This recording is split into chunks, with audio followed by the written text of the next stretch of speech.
On the 17th of June 2018, a Reddit user by the name of AlphaC16 made a post to the drug subreddit titled, "The God Bowl is prepared."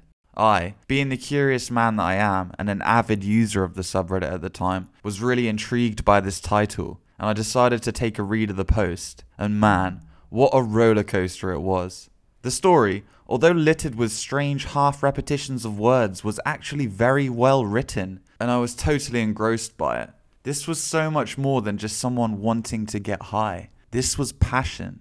This was art. This was obsession. Meticulous and calculated. Clearly this moment meant absolutely everything to this man, and months of research and planning went into his experience. When I first read through it, I actually couldn't believe it was real. How could someone even dream these desires? I had to know more. I then proceeded to spend hours going through the user's post history. And wow, this entire thing was actually real. There are posts dating back years, sharing his expert psychoactive chemical knowledge and stories across many subreddits like research chemicals and drugs. The guy is legit and is a biotechnology major studying somewhere in the US. I don't want to dox or expose this individual, so I won't be reading any names or locations in the interest of discretion. Without giving anything else away, let's get into the backstory and aftermath of the God Bowl.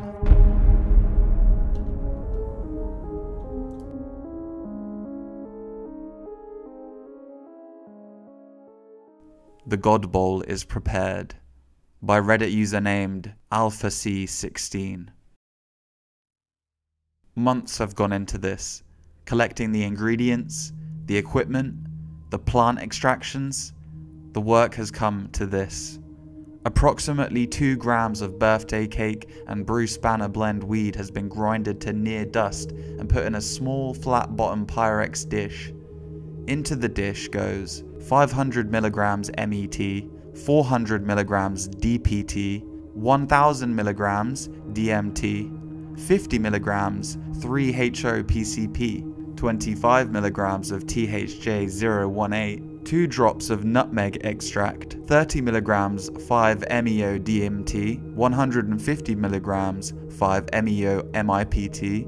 A solution of acetone and ether is poured over the weed and psychedelic powders. A stirring rod of a naked woman I got in France is used to whisk all the materials evenly together. At an angle, the mix is left to evaporate in the dish, the liquid drying as the material is absorbed by the weed.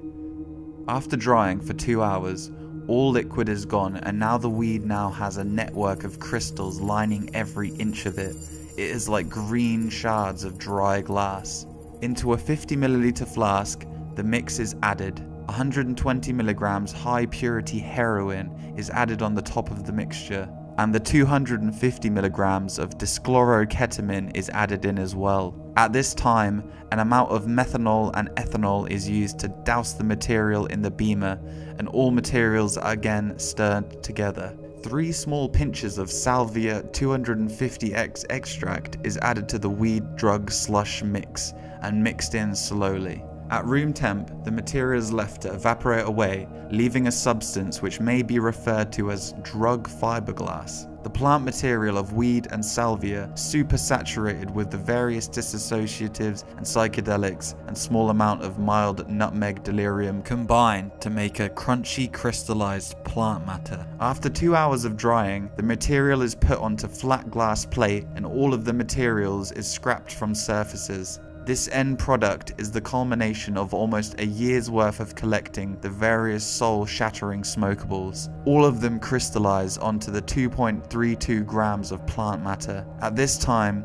we decide that to mellow the material, that an additional of 120 milligrams high-purity heroin is placed upon the material and distributed by way of a dash of green dragon cannabis ethanol extract. Upon the plate, 2 cards and a still rod are used to sift and combine evenly until all liquids again have evaporated. Our final product weighs at over 5 grams of material, saturated upon 2.5 grams of plant. We lay upon the plate and use a razor to chop the material as fine as possible. We are debating at this point if any other drugs can be added to the God Bowl at this time. We have 5 grams of an incredibly powerful combination of smokable dissociatives, psychedelics, small amount of mild delirium, and an appreciable amount of an opioid that shall act to enhance euphoria and reduce any anxiety or mania the blend may cause. The plan is to place 1 gram of blend into a pipe we made just for this. An upside down wooden pipe that you slide the hollowed out light bulb into the bottom of and heat while inhaling from the other end.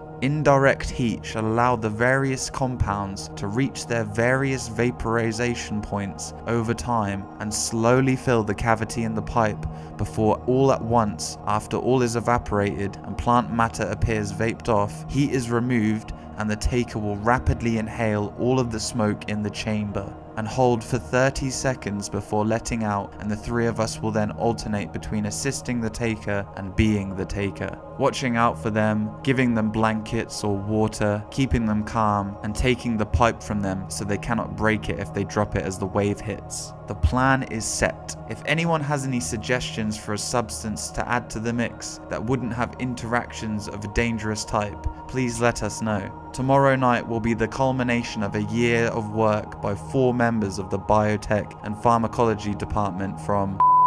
We will remain unnamed. If anyone from my freshman class is reading this, you probably can guess who I am for reasons a fellow student would know, but don't try and identify us. This is our work of God. Our grand act, a carefully put together and designed from the ground up event designed to combine the most powerful experience we know into one single hit with the power to shatter the ego and eradicate the self in absolution with an approximated peak of 20 minutes with a 1-hour come down. A lot of work went into this. I may no longer go to the school, but I will see our grand plan finished. I now wait for my turn to partake of the bowl of God, as we shall call it. Only thing we wish we could have gotten was the venom of the Colorado River toad for its bufotenin. We will see the essence soon. The idea to make the God Bowl came after a few of us had tried DMT for the first time at a mutual friend's house. And after we became human again, I had started to imagine smoking DMT with the weed.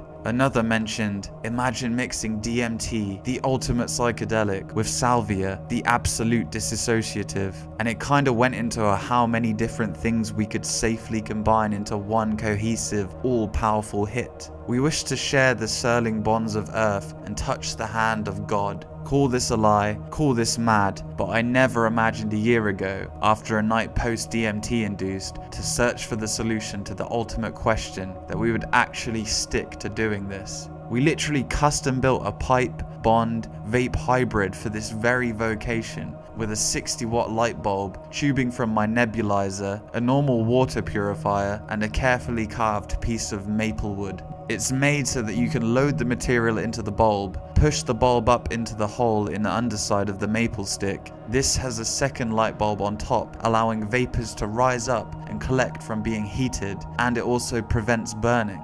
Then, when you put your mouth to the end, the vapor is pulled into a central tube, which was made from cutting a nebulizer tube in half and placing a makeshift chamber to let the air expand and cool in with the mason jar before the second half of the tube leads to your mouth.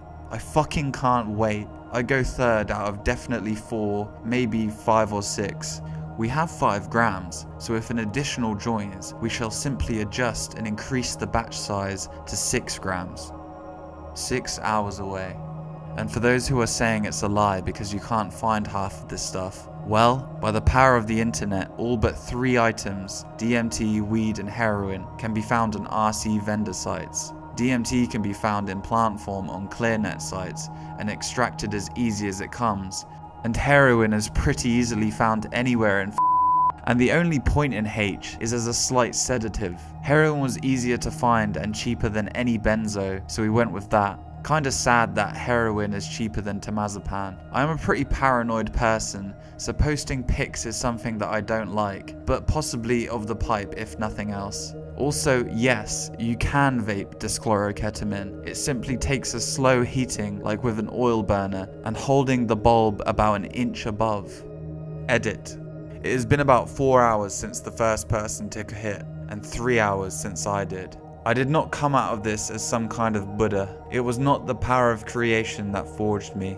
Instead, now I sit here, and I have come to grips with a few things. I take life too fast. I have spent the last many months ignoring my mental issues. I let myself believe that feelings of mania were simply the way I should be, that I must touch the hand of God. I have been humbled. From the moment I put my mouth to the mouthpiece and inhaled, I was met with an acrid and horrendous taste. Too many tryptamines meant that the smoky vapor smelt of fecal matter. I held it all from the chamber for 30 seconds.